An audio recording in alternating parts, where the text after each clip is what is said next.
Hello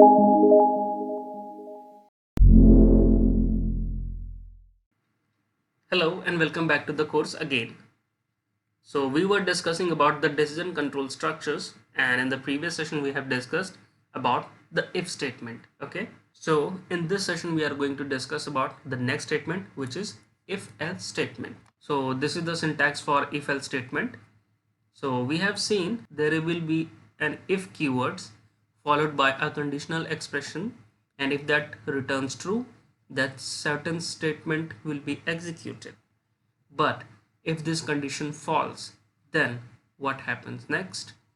So for that we have a else clause in this if else statement. Okay, that means in the previous session we have discussed only the if part, and now we have another block which is called else. So this is the block that will be executed when this condition will be false. So this is shown as false branch. Okay, so the if statement by itself will execute a single statement, right, or a group of statements when the expression following if evaluates to true. It does nothing when the expression evaluates to false, that we have seen in the previous code. Okay, so we can execute one group of statement if the expression evaluates to true, and another group of statements if the expression evaluates to false. Fine. So this is what is the purpose of this else statement that is explained right now. Okay, let's take an example.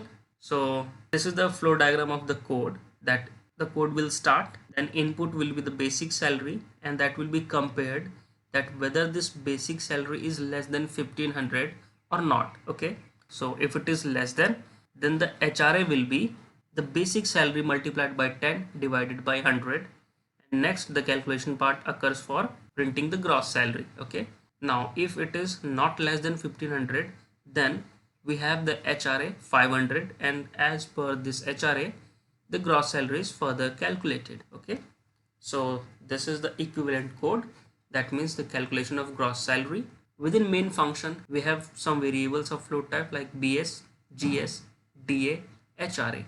Okay, now we have printed a message, enter the basic salary.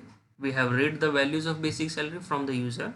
If the basic salary is less than 1500, then HRA and DA will be as per this calculation, and if it is greater than 1500, then this certain statement, that is HRA and DA, will be calculated further. And once out of these two statement is executed, then the final gross salary will be evaluated and printed on the output window. Okay, let's implement this code using code block. So again, come back to the code block window, and create a new file. Okay, and just save this file. So again, go back to C project. Okay, create a new folder and write if. Now open this folder and save your C file. So we are done saving. Write the comment for the code description that calculating the gross. Again, include the header file. We need to define the variables like float, basic salary, gross salary, HRA, and DA. Fine. Next thing is we need to print the message in the output window, which is done by using the statement called printf. Printf within inverted commas the message, that is enter the basic salary. Okay, so I can the print message like this. Now we need to read back the value, so reading the value from user. Okay, and for that we have the scanf. Here we are reading the value of basic salary, which is a float type, so the format specifier will be the %f. Okay, we need to assign the value to the variable called BS. Okay, so we are done with reading the value. Now we need to compare this value.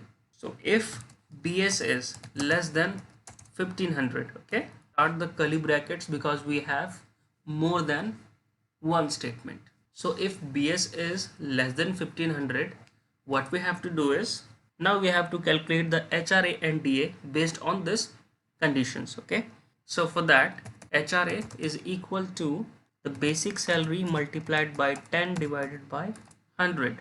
Okay, and next is DA, which is equal to basic salary multiplied by 90 divided by 100. Okay, so these are the statements for calculating the HRA and DA.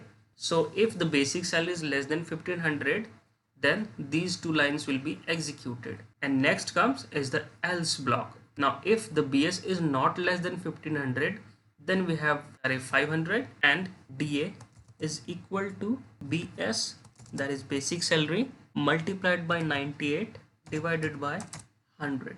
Okay, so we are done with the if else block. As you can see, there is a condition, that is if BS is less than 1500, and if this condition satisfies and gives the output true, then these two lines will be executed, and if it returns false, then the else block will be executed. And for that, next we have to say is the calculation of gross salary. So the gross salary is equal to basic salary plus HRA plus DA. Okay, and at last we will printing the value of this salary. Printf gross salary equal to RS. Okay, and we need to add here a value of float type, so I can write %f here and the value by comma, so the value is GS. Okay, and next is terminating the statement. So we are done with the code. Now let's build this code by clicking this. By clicking this icon, we have built the code and we have seen that there is no errors in this code. Okay, now let's run the code. Okay, so it is asking for the basic salary, so I'm giving 1400. Fine. So if I enter, I'll get the gross salary 2800. So this is the output value as compared to this HRA and DA calculation. Now if I run again and enter the value which is greater than 1500, so as you can see here, as per the condition expression, the output of this condition expression will decide what will be the gross salary of a person. Okay, so if the basic salary is less than 1500, so this particular set of code is executed, and if it is greater than 1500, then this particular set of code executed, and we have seen the output for both. Okay, so that's it for this session. In the next session we'll discuss about the switch case statement. Okay, so see you in the next session.